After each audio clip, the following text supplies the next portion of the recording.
Let me ask you something, and don't answer too quickly. Are you actually living a life you chose? Or are you just playing out a plan that was written before you even knew you had a say? Think about it. Did you pick that major because you love it, or because it's safe?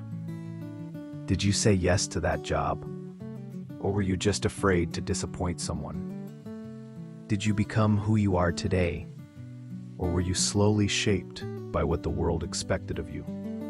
See, most of us don't wake up one day and say, I give up my freedom of choice. But somewhere between grades, expectations, traditions, and survival, we drift. We go on autopilot. And that's what this video is about. That quiet, dangerous drift into a life that looks fine from the outside, but feels empty inside. Because if you don't take ownership of your life, someone else will. This isn't about being reckless. It's about waking up. Because maybe the life you're living isn't yours. And maybe, just maybe, it's time to take it back. You ever have that moment where you're halfway through your day, maybe sitting in traffic, staring at your laptop, or walking through a crowd, and suddenly you think, what am I even doing? Not in a dramatic way, just blank. Like you're inside your own body, watching someone else go through the motions. Wake up, scroll, work, numb out, sleep, repeat. It's like your life is a playlist that somebody else hit shuffle on, and you're just along for the ride. But here's what hurts most. You don't even remember when you stopped choosing. Was it when you kept quiet to fit in? When you picked the safe job because your passion didn't pay? Or when you started measuring your worth based on expectations instead of desires? You're not lazy. You're not lost. You're just disconnected. Disconnected from your own will, your own voice, your own agency. And that disconnection, it slowly erodes your aliveness. Because humans are not machines. We don't run well on autopilot. We were meant to create, to explore, to choose. But if every decision you make is just a reaction to fear, to pressure, to norms, then what's left of you? That ache you feel, that silent frustration, it's not failure.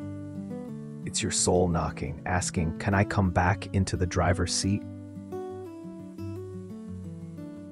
Let's name the problem clearly. You're not living wrong. You're just not living yours. There's a term in psychology for this: existential ownership.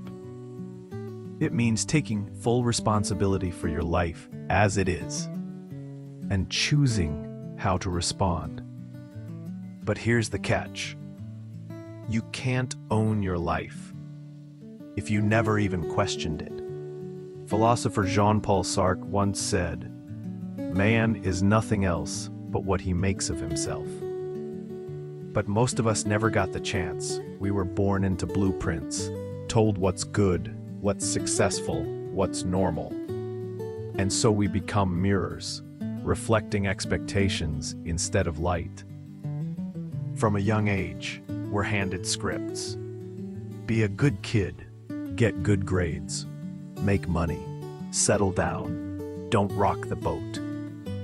What if the script isn't you? What if you were meant to write a different story, but you were too busy performing someone else's? Here's the emotional danger of autopilot. It makes comfort feel like clarity, familiarity like truth, but stillness isn't the same as fulfillment. Carl Jung once wrote, "The privilege of a lifetime is to become who you truly are." But becoming you requires a rebellion.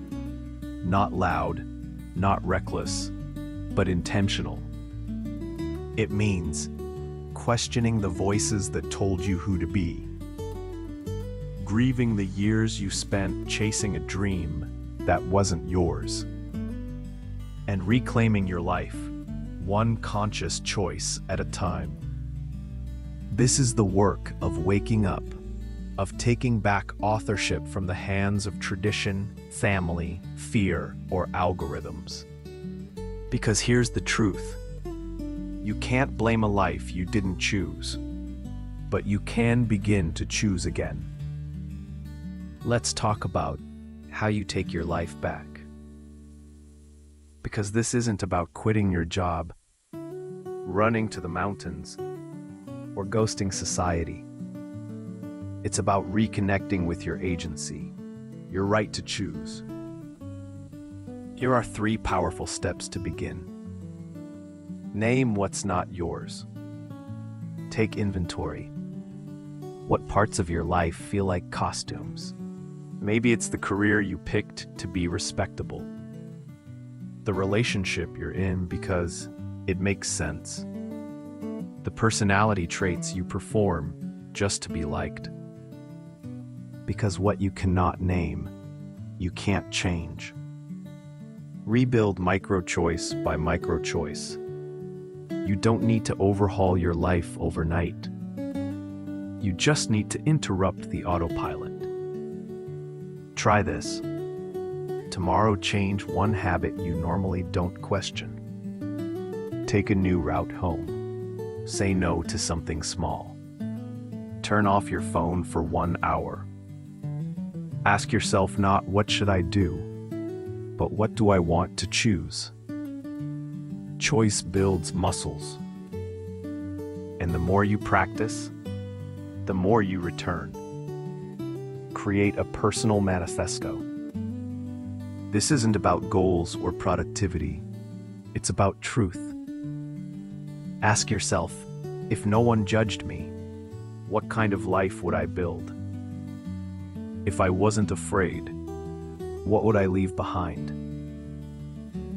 Write a paragraph, a sentence, even a word.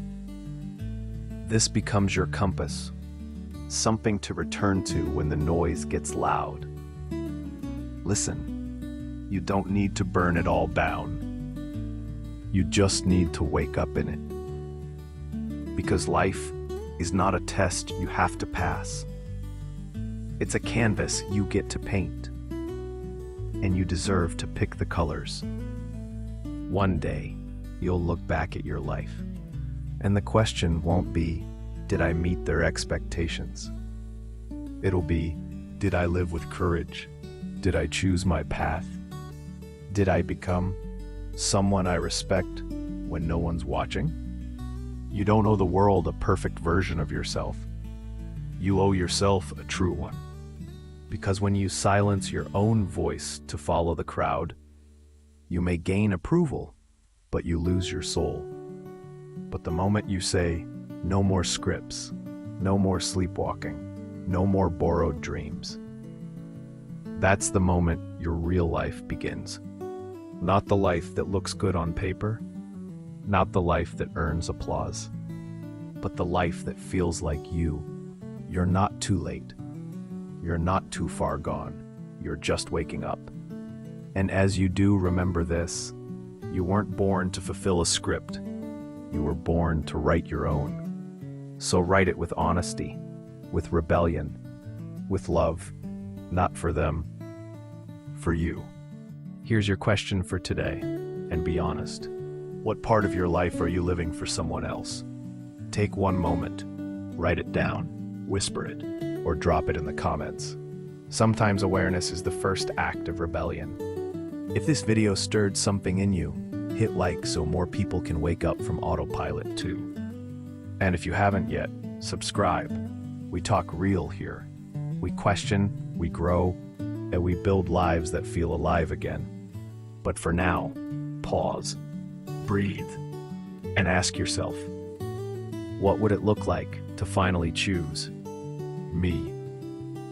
You don't have to have all the answers. You just have to be willing to ask the real questions. And that's where freedom begins.